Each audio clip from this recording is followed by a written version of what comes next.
तक हमारा channel subscribe नहीं किया तो अभी जाके हमारे चैनल को सब्सक्राइब करें, ताकि आपको हमारे जो टेक्निकल लाइन के वीडियो है हमारे चैनल पे मिलते रहेंगे, भेजते हैं और अलग अलग सेक्शन में काम करते हैं।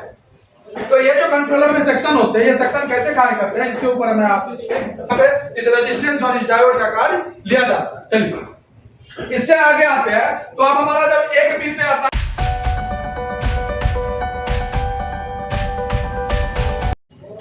हेलो फ्रेंड्स, बहुत बहुत स्वागत है आपका हमारे YouTube channel ABC tech institute में। मैं सूरज। आज आपको मैं बताऊंगा इस वीडियो में कि जो हमारे ई रिक्शा कंट्रोलर की पावर सप्लाई होती है उसमें जो हमारा 14 वोल्ट और 5 वोल्ट का सेक्शन होता है वो किस तरह से काम करता है और उस सेक्शन में कौन कौन से कंपोनेंट लगे होते हैं और कौन कौन सी चीजें हमें चेक करनी होती है। अगर हमें प्रॉब्लम आती है कंट्रोलर में, पावर सप्लाई में जो हमारे 14 वोल्ट और 5 वोल्ट की लाइन में प्रॉब्लम आती है तो हमें क्या क्या चीजें चेक करनी होती है और कौन सी लाइन पे हमें कौन सा कंपोनेंट लगा होता है, ये चीज की जानकारी मैं इस वीडियो में आपको दूंगा। अगर आपको वीडियो पसंद आया तो वीडियो को लाइक करें, कमेंट करें और ज्यादा से ज्यादा शेयर करें। और अगर आपने अभी तक हमारा चैनल सब्सक्राइब नहीं किया तो अभी जाके हमारे चैनल को सब्सक्राइब करें, ताकि आपको हमारे जो टेक्निकल लाइन के वीडियो है हमारे चैनल पे मिलते रहेंगे आपको। तो आइए वीडियो को हम स्टार्ट करते हैं। सबसे पहले हम बात करते हैं जो हमारे ई रिक्शा कंट्रोलर में जो हमारी 14 वोल्ट की सेक्शन होती है वो सेक्शन कार्य करती कैसे है। तो इस 14 वोल्ट और 5 वोल्ट को जो सेक्शन को कार्य करवाने के लिए जो रिक्वायरमेंट वोल्टेज होती है, सबसे पहले हमारा बैटरी का रिक्वायरमेंट होता है। जो हमारा 48 वोल्ट का बैटरी लगा होता है ई रिक्शा में, उसी ई रिक्शा बैटरी से हमारा सभी सेक्शन में कार्य होता है। जैसे कि हम बात करते हैं किसी अदर चीज में, जैसे ये तो हमारा डीसी लाइन का काम हो गया कंट्रोलर में। अगर जैसे हमें पावर सप्लाई में क्या होती है 220 वोल्ट हमें चाहिए होता है, उसके बाद हम उसको डीसी में बना के आगे की ओर लेते हैं। लेकिन यहाँ पे हमें डीसी ही वोल्ट मिलता है जो हमें 48 वोल्ट मिलता है। उसके बाद हम इसको 5 वोल्ट और 14 वोल्ट में भेजते हैं और अलग अलग सेक्शन में काम करते हैं। तो ये जो कंट्रोलर में सेक्शन होते हैं, ये सेक्शन कैसे कार्य करते हैं इसके ऊपर मैं आपको इसमें बताऊंगा। तो इस सेक्शन में जो लगे रहते हैं, सबसे पहले इस सेक्शन में एक ट्रांसफार्मर लगा रहता है जो हमारा एसएमपीएस ट्रांसफार्मर होता है।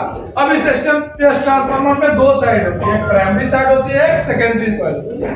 प्राइमरी कॉइल और सेकेंडरी कॉइल में क्या होता है, जब हमारा प्राइमरी कॉइल स्विचिंग करता है तो सेकेंडरी कॉइल पे हमारा वोल्टेज बनता है, जिससे हमारा सेकेंडरी कॉइल के आगे जो हमारे कंपोनेंट लगे रहते हैं वो इसको वोल्टेज को रेगुलेट करके आगे की ओर भेजता है। तो आइए हम देखते हैं कि ये कैसे 14 वोल्ट और 5 वोल्ट कैसे सेक्शन बनता है और कैसे इसका कार्य होता है। तो आइए सबसे पहले 14 वोल्ट और 5 वोल्ट की सेक्शन में सबसे पहला जो कंपोनेंट का कार्य होता है वो बैटरी का होता है। जो हमारा 48 वोल्ट का बैटरी होता है, ये हमारा 48 वोल्ट का जो बैटरी होता है, ये 48 वोल्ट के बैटरी से एक प्लस और एक माइनस का सिरा होता है। तो जो माइनस वाला होता है वो तो हमारा ग्राउंड हो जाता है, यानी कि डीसी का ग्राउंड आपको पता होगा, सभी ग्राउंड को एक साथ जोड़ दिया जाता है। तो ग्राउंड को भी हम आपको जोड़ के दिखाएंगे। अब ये जो हमारा पॉजिटिव सिरा है, ये जो हमारा प्लस है, ये तो हमारा माइनस है, ये प्लस जो है, अब इस प्लस के सिरे से जो हमारा सप्लाई जाता है वो हमारा जो यहाँ पे एसएमपीएस ट्रांसफार्मर लगा हुआ है, जो हमारा एसएमपीएस लगा हुआ है, एसएमपीएस, इस एसएमपीएस ट्रांसफार्मर के एक पिन पर, यानी कि जो हमारा एक पिन है, ये तो हमारा प्राइमरी हो गया, ये हमारा प्राइमरी कॉइल हो गया। अब इस प्राइमरी कॉइल के एक नंबर पिन पर यहाँ पे हमारे इस लाइन से सप्लाई आएगी। अब इस लाइन से जो सप्लाई पॉजिटिव से आएगी तो इस लाइन में एक डायोड लगा होगा, एक डायोड लगा होगा। इस डायोड का कार्य यहाँ पे ये होता है, डायोड इसलिए लगाया जाता है तो यहाँ से जो 48 वोल्ट हमारी आ रही है उस 48 वोल्ट को ये डायोड रिवर्स में ना होने दे, क्योंकि जब हमारा एसएमपीएस स्विचिंग करता है तो स्विचिंग करने के दौरान क्या होता है, जब मैग्नेटिक फील्ड इसमें बनती है तो वोल्टेज कभी कभार रिवर्स में भी आती है। तो डायोड का यही कार्य होता है कि उसको रिवर्स वोल्टेज को ना आने दे। तो डायोड का कार्य यहाँ पे रिवर्स ना आने देने के लिए लगा होता है। और जब ये जुड़ने जाता है तो यहाँ पे एक 100 किलो का, यहाँ पे एक 100 ओम का, यहाँ पे एक 100 ओम का रेजिस्टेंस के साथ इसको डायोड के साथ जोड़ दिया जाता है। ये जो हमारा रेजिस्टेंस होता है यहाँ पे, ये 100 ओम का एक रेजिस्टेंस यहाँ पे लगा दिया जाता है। अब ये 100 ओम का रेजिस्टेंस लगाने के बाद इसको क्या होता है, अगर ये हमारा स्विचिंग में कहीं कोई दिक्कत होती है, अगर रिवर्स में आती है तो ये हमारा रेजिस्टेंस ओपन हो जाता है, जिससे हमारे आगे यानी कि बैटरी पे जराब नहीं पड़ती है। और बैटरी पे अगर बैक से सपोर्ट जाती है तो बैटरी हमारा डिस्चार्ज हो जाता है। इसीलिए यहाँ पे इस रेजिस्टेंस और इस डायोड का कार्य लिया जाता है। चलिए इससे आगे आते हैं। तो अब हमारा जब एक पिन पे 48 वोल्ट की सप्लाई जाती है तो दूसरा पिन जब तक हमारे स्विचिंग के लिए नहीं जाएगा तब तक हमारा काम सेकेंडरी का काम नहीं बनेगा। तो अब ये स्विचिंग के लिए जो काम होगा, तो स्विचिंग के लिए हमें या तो एक मॉसफेट या एक ट्रांजिस्टर लगे होते हैं। हमें पता है कि मॉसफेट या ट्रांजिस्टर ही हमें स्विचिंग करवाते हैं। तो स्विचिंग के लिए जो हमारे यहाँ पे ट्रांजिस्टर लगे होते हैं, ये हमारा एनपीएन ट्रांजिस्टर लगा होता है। एनपीएन ट्रांजिस्टर के बारे में आपको पता होगा, ये हाई स्विचिंग में करवाया जाता है। तो यहाँ पे हमें हाई स्विचिंग की जरूरत पड़ती है, इसलिए यहाँ पे एनपीएन ट्रांजिस्टर का काम होता है। अब ये एनपीएन ट्रांजिस्टर का जो काम होता है, ये हमारा कलेक्टर पैनल होता है, ये हमारा इमीटर और ये हमारा बेस। अब इसका कलेक्टर, इमीटर, बेस का जो लाइन जुड़ी होती है, उसमें जो काम होता है, जो इसका कलेक्टर का लाइन होता है वो सीधा इसके दूसरे पिन से जुड़ा होता है, जो हमारा एसएमपीएस ट्रांसफार्मर होता है उससे जुड़ा होता है। अब इस ट्रांजिस्टर का बेस जब इनेबल होगा तभी ये ट्रांसफार्मर हमारा जो काम करना स्टार्ट करेगा, यानी कि इसमें मैग्नेटिक फील्ड बनना स्टार्ट होगा। एक तरह से ये ऑन तभी होता है जब इसको वोल्टेज तो मिल चुका है, लेकिन इस वोल्टेज को उपयोग कहाँ करना है, किस टाइप से करना है। अभी तो इसमें 48 वोल्ट जा रहा है, ये 48 वोल्ट ही यहाँ पे घूम रहा है, लेकिन उसको जो स्विचिंग करवाने का काम करवाएगा वो हमारा ये ट्रांजिस्टर करवा रहा है। अब ये ट्रांजिस्टर कैसे उसको स्विचिंग करवा रहा है वो देखिए। अब इस बेस को इनेबल करने के लिए हम यहाँ पे एक 15 वोल्ट का जिना डायोड का उपयोग किया जाता है। 15 वोल्ट का जिना डायोड का उपयोग किया जाता है। अब ये जिना डायोड का उपयोग जो किया जाता है, ये 15 वोल्ट का जिना डायोड का उपयोग यहाँ पे किया जाता है। यहाँ पे जो हमारा 50 वोल्ट का जिना डायोड का उपयोग किया जाता है, इस जिना डायोड का कार्य होता है जो हमारा सप्लाई होता है, यानी कि जो हमारी बेस को इनेबल करने वाला सप्लाई होता है उसको ये ऑन करे। यानी कि इसको कितना वोल्ट चाहिए, 14 वोल्ट चाहिए। कम से कम बेस को इनेबल करने के लिए कितना चाहिए, 14 वोल्ट की जरूरत होती है बेस को इनेबल करवाने के लिए यहाँ पे। अब ये 14 वोल्ट कैसे यहाँ पे मिलेगा, अब इस जिना डायोड को भी सप्लाई जो दिया जाएगा वो इसी रेजिस्टेंस से आगे से दिया जाएगा। अब जैसे इस 15 वोल्ट के जिना डायोड पे यहाँ पे सप्लाई आया 48 वोल्ट का, ये 15 वोल्ट ही निकालेगा, लेकिन इस बेस पे 14 वोल्ट ही पहुंचेगा। 1 वोल्ट और ये खा जाएगा, जो जिना डायोड हमारा लगा है ये ग्राउंड उसको कर देता है, जिससे हमें यहाँ पे 14 वोल्ट की प्राप्ति होती है। और जैसे ही 14 वोल्ट यहाँ पे हमें मिलता है तो इसका बेस क्या होता है, इनेबल होता है। अब बेस जैसे ही इनेबल होता है तो कलेक्टर यहाँ पे स्विचिंग करवाता है। इमीटर पिन जो होता है वो फीडबैक के लिए आता है। यहाँ पे इमीटर पिन जो होता है वो जो यहाँ से इमीटर के लिए जो सप्लाई निकलता है वो फीडबैक के लिए होता है, और वो फीडबैक इसी बेस के पिन से साथ जुड़ा होता है, जहां पे हमें 14.5 वोल्टेज मिलते हैं।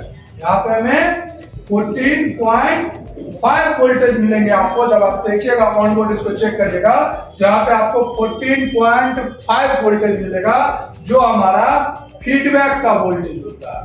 अब इसी फीडबैक के वोल्टेज के अकॉर्डिंग ये कंटिन्यू ट्रांजिस्टर स्विचिंग करवाता रहेगा, जिससे हमारा ट्रांसफार्मर जो होता है वो कंटिन्यू यहाँ पे मैग्नेटिक फील्ड बनाता रहेगा।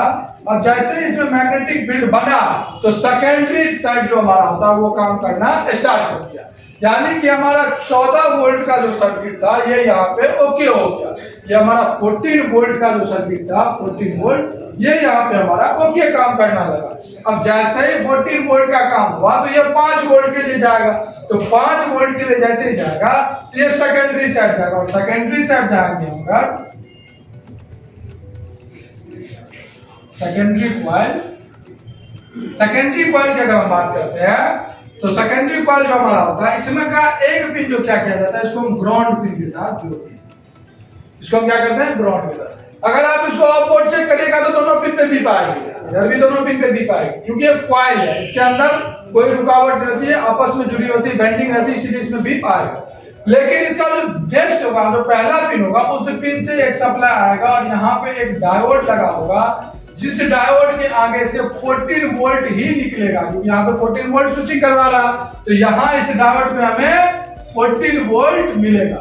अब ये जो हमारा कंपोनेंट होता है, इस कंपोनेंट का नंबर होता है 7805। ये 7805 कंपोनेंट जो होता है, यहाँ पे जैसे ही हमारा 14 वोल्ट आता है 7805, ये 7805 के बारे में आपको पता होगा। इसका एक पिन पे जैसे हमें 14 वोल्ट या 12 वोल्ट आता है तो इसका बीच वाला पिन जो होता है वो ग्राउंड पिन होता है। क्या होता है, ग्राउंड पिन होता है। और जो इसके सबसे लास्ट वाला, यानी कि सबसे लास्ट पिन होता है, यहां से हमारा 5 वोल्ट आउट होता है और सीधा एमसीयू को मिल जाता है। 5 वोल्ट आता है कहाँ पे? एमसीयू। एमसीयू को जैसे ये सप्लाई आता है डायरेक्ट, तो हमारा एमसीयू क्या होता है? एक्टिवेट होता है, यानी कि एमसीयू को ऑन होने के लिए सप्लाई मिल जाता है। अब जैसे ही हमारा एमसीयू ऑन होता है तो अदर सेक्शन जो हमारे होते हैं, इसके बाद जो हमारे सेक्शन मॉसफेट के सेक्शन होते हैं, वो काम करना स्टार्ट करता है। तो बस ये हमारा 14 वोल्ट का था और ये हमारा 5 वोल्ट। जैसे ही हमारा 14 वोल्ट का सर्किट ओके होता है, ठीक उसके बाद हमारा एक डायोड और 7805 लगाकर 5 वोल्ट का सर्किट ओके हो जाता है। अगर आपके कंट्रोलर में, पावर सप्लाई में सेकेंडरी साइड में 5 वोल्ट की, यानी कि एमसीयू पे 5 वोल्ट नहीं मिल रहा, जो हमें स्टैंड बाय लाइट के नाम से उसको जानते हैं, अगर वो स्टैंड बाय लाइट 5 वोल्ट आपको नहीं मिल रहा, तो आप सबसे पहले 7805 जो हमारा कंपोनेंट है इसको चेक करें, या फिर उसके लाइन में लगे हमारा जो डायोड होता है उस डायोड को चेक करें। अब इस डायोड के लाइन में लगे और एक कंपोनेंट ऐसा होता है जो एक रेजिस्टेंस होता है, जो सबसे ज्यादा खराब होता है, वो हमारे जिना डायोड और इस रेजिस्टेंस डायोड के बीच में लगा रहता है, जो हाई वैल्यू का रेजिस्टेंस होता है। जो हमारे हाई वैल्यू का रेजिस्टेंस होता है वो यहाँ पे हमें मिलेगा। आपको ये जो रेजिस्टेंस मिलेंगे, ये सबसे ज्यादा खराब यही रेजिस्टेंस होते हैं, जिससे हमारा क्या होता है, यहाँ पे जो जिना डायोड का वोल्टेज होता है वो हाई वोल्टेज आ जाने के कारण जिना वो ग्राउंड नहीं कर पाता, जिससे ये हमारा स्विचिंग नहीं होता। तो यहाँ पे जो हमें रेजिस्टेंस मिलेंगे, लगभग हमें 50 किलो ओम के आसपास का रेजिस्टेंस मिलता है। तो ये रेजिस्टेंस ज्यादातर खराब हो जाने की वजह से प्रॉब्लम क्रिएट होता है। तो अगर आपका कभी भी 14 वोल्ट या 5 वोल्ट के लाइन में कंट्रोलर में दिक्कत आता, तो आप 3 चीज को सबसे पहले चेक करें। एक हमारा जो 50 के का रजिस्टर लगा हुआ है इसको, एक जिना डायोड को, और दूसरा 7805, तीसरा 7805 को। इसी 3 कंपोनेंट में से आपको प्रॉब्लम मिलेगा, जो 90% केस में देखा जाता है। ठीक है, नेक्स्ट वीडियो में हम आपको और कुछ नई जानकारी देंगे। इस वीडियो को हम यहीं खत्म करते हैं। वीडियो पसंद आया तो वीडियो को लाइक करें, कमेंट करें, शेयर करें। Thank you.